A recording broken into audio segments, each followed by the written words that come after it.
ঘটকপুর গ্রামের শেষ প্রান্তে থাকত এক ব্রাহ্মণ ও তার মুখরা উচ্চাভিলাষী বউ ক্ষেমাঙ্করী। আর সেই ক্ষেমাঙ্করীর জ্বালায় ব্রাহ্মণের জীবন প্রায় অতিষ্ঠ হয়ে উঠেছিল। একটা সোনার বালা কিনে দেবার মুরদ নেই যখন বিয়ে করেছিলে কেন? না মানে পুজো করে চালটা কলাটা দিয়ে তো আর এই শোনো, তোমার ওই শ্রাদ্ধের চাল কলা দিয়ে না তুমি একদিন আমার পিন্ডিটাও দিয়ে এসো। ওরে বাবা রে, মাথাটা ফুটো হয়ে গেল রে। বেরো বেরো বলছি আমার চোখের সামনে থেকে, আমি তোমার মুখ দেখতে চাই না। বেরো বলছি, বেরো কিন্তু।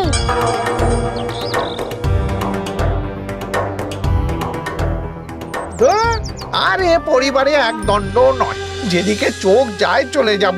তাতে যদি আমার মরণ হয় তাও ভালো। হ্যাঁ, আরে দাঁড়া দাঁড়া, মরবি কেন? মরে কারোর কোনো লাভ হয় না রে। কে? আমি রে, আমি। বেল গাছের উপরের দিকে তাকা। ও বাবা গো, তুমি কে? বেম্বু দত্তি। শোন, তোর বউকে আমার কাছে নিয়ে আয়, আমি ওকে বড় লোক হবার রাস্তা বলে দেব। যা যা, ডেকে আন ডেকে আন।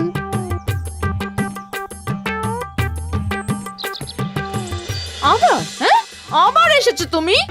ব্রাহ্মণ এবার অতি কষ্টে বউকে ব্রহ্মদৈত্যের কথা বোঝানোর চেষ্টা করে।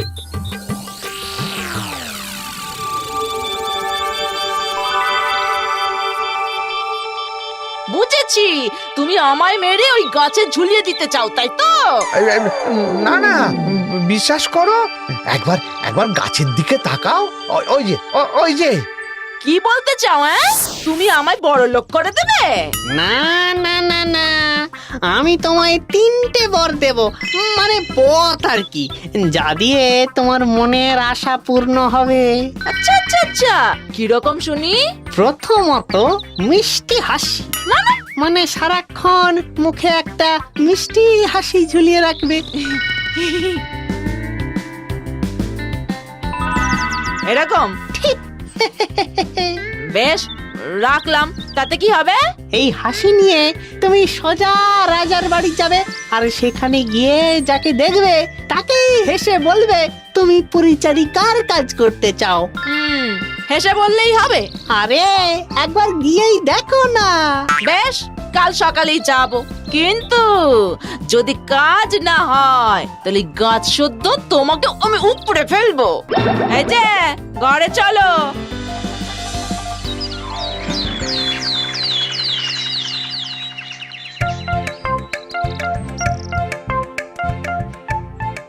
এই দাঁড়াও দাঁড়াও, কি চাই? আমি রাজপ্রাসাদে পরিচারিকার কাজ করতে চাই। বউয়ের মিষ্টি হাসিতে প্রহরী গলে যায়। ওহো, আচ্ছা আচ্ছা, যাও যাও, ফেরার পথে দেখা করে যাও কিন্তু। হ্যাঁ, মরণ।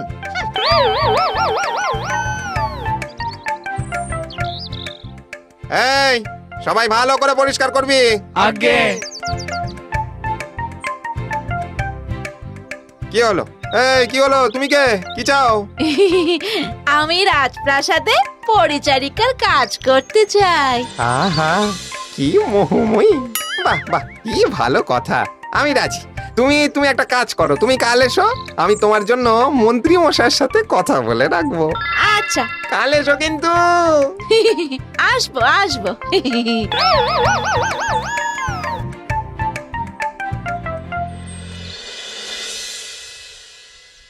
এই যে ব্রহ্মদত্তি, কোথায় তুমি?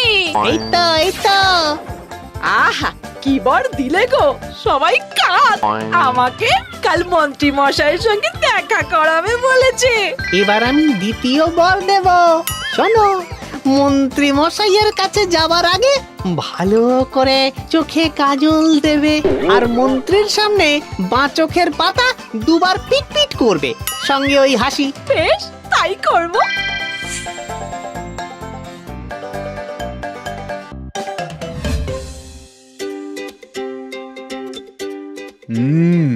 শুনলাম তুমি পরিচারিকার কাজ করতে চাও, ভালো, কিন্তু এভাবে তো হঠাৎ করে কাউকে রাজপ্রাসাদের কাজে নিতে পারি না। বউ ব্রহ্মদৈত্যের কথা মতো মন্ত্রীর দিকে তাকায় ও দুবার বাঁ চোখের পাতা নাচায়। তাই দেখে মন্ত্রী তো প্রায় শিহরিত হয়ে উল্লাসে বলে ওঠে, এই না মানে নেওয়াই যায়, তোমার মজুরি হবে 500 মোহর, রাজি? 500 এটা তুমি কি কাজ করবে বলো?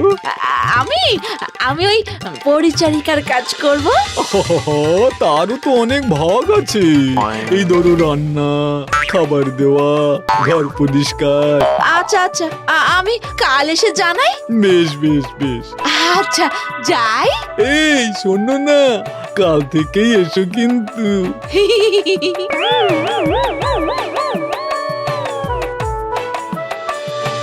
ব্রহ্মদৈত্য, ও ব্রহ্মদৈত্য, কোথায় তুমি? মন্ত্রী জানতে চেয়েছেন আমি কি কাজ করব। তুমি বলবে তুমি খুদ ধরার কাজ করবে, এটাই তোমার 3 নম্বর বর। মানে? মানে রাজ্যে যা যা হচ্ছে না তার খুদ ধরবে, বুঝেছো? বুঝেছি। হ্যাঁ বলো, কি কাজ করবে? আগে আমি ওই খুঁত ধরার কাজ করব। খুদ ধরার কাজ মানে? মানে ওই রাজ্যে যা যা কাজ হচ্ছে না তার খুঁত ধরবো। এই যেমন ধরুন ওই আপনি যেখানে বসে আছেন সেখানটা তো অনেকদিন ধরে পরিষ্কারই হয়নি, ধুলো জমে আছে তো। ও হ্যাঁ, তাই তো।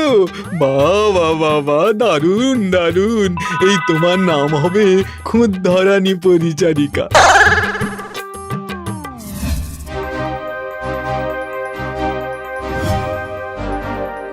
ব্যাস শুরু হয়ে যায় ক্ষেমাঙ্করীর খুঁত ধরা। তখন তার ভারী মেজাজ। সব পরিচারিকা বা কর্মচারী তাকে সমঝে চলে।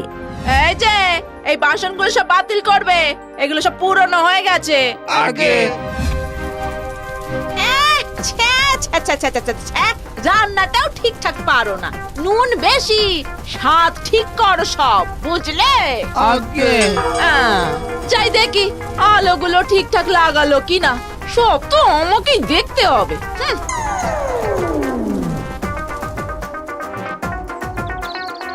এইভাবেই খুঁত ধরে বেড়ায় ক্ষেমাঙ্করী। কিন্তু রাজাকে সে কোনোদিন দেখেনি। একদিন সে পড়ল রাজার সামনে। এ কি? এই লোকটা কেমন গোপ রেখেছে। এই শোনো, এই তোমার গোপটা জঘন্য, বুঝলে? এই কেটে ফেলো। কানে কথা গেল না? রাজপ্রাসাদে এমন গোপ মানাচ্ছে না, কেটে ফেলো। কি বলে কি? আমার 7 পুরুষের ঐতিহ্যই গোপ বলে কিনা কেটে ফেলো। কোতোয়াল বলো যে কোতোয়ালকে ডাকে কেন? এটাকে নিয়ে গিয়ে এক্ষুনি কোতল কর। রাজ্যের রাজার গোপের খুদ ধরে, এত বড় সাহস! সর্বনাশ! আপনি রাজা মশাই, ক্ষমা করুন আমায় মহারাজ, ক্ষমা করুন, আমি বুঝতে পারিনি মহারাজ। ক্ষমা? রাজার গোপ নিয়ে কথা, তাকে ক্ষমা করব? এই কোতোয়াল! না, আর বলবো না, ক্ষমা করুন আমায়, কোতল করবেন না।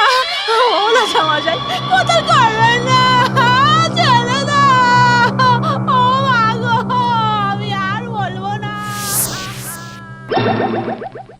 শেষে খুঁত ধরতে গিয়ে দেমাকি আর মুখোরা ক্ষেমাঙ্করীকে প্রাণটাই দিতে হলো। ওগো ব্রহ্মদৈত্য, রাজবাড়ি থেকে খবর এসেছে গো, আমার বউকে রাজামশাই কোতল করেছে। জানি তো, এই যে তোর বউ এখানে। আমি এখানে মরে ভূত হয়ে গেছি। হায় গো, লোভের জন্য তোমার প্রাণটাও গেল। আমি এখন থাকবো কি করে? ওরে কাঁদিস না রে, কাঁদিস না, আমিও তো সেই জন্যই এখানে আছি রে। মানে? আরে তোর বামনি হলো আমার গত জন্মের বউ, ওকে রোজ দেখবো বলেই তো এই বেল গাছে বাসা বেঁধেছিলাম। ও, তাই কায়দা করে তুমি ওকে তোমার কাছে নিয়ে নিলে? এই তো ঠিক বুঝেছিস। যা তুই আবার একটা নতুন করে বিয়ে কর, যা। এদিকে এসো। হ্যাঁ, যাই। ওরে ওরে তোকে নয় আমাকে ডাকছে।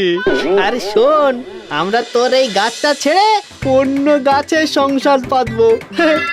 তোর এই বেল গাছটা আমার গিন্নি তেমন পছন্দ হয় না। এই তো যাই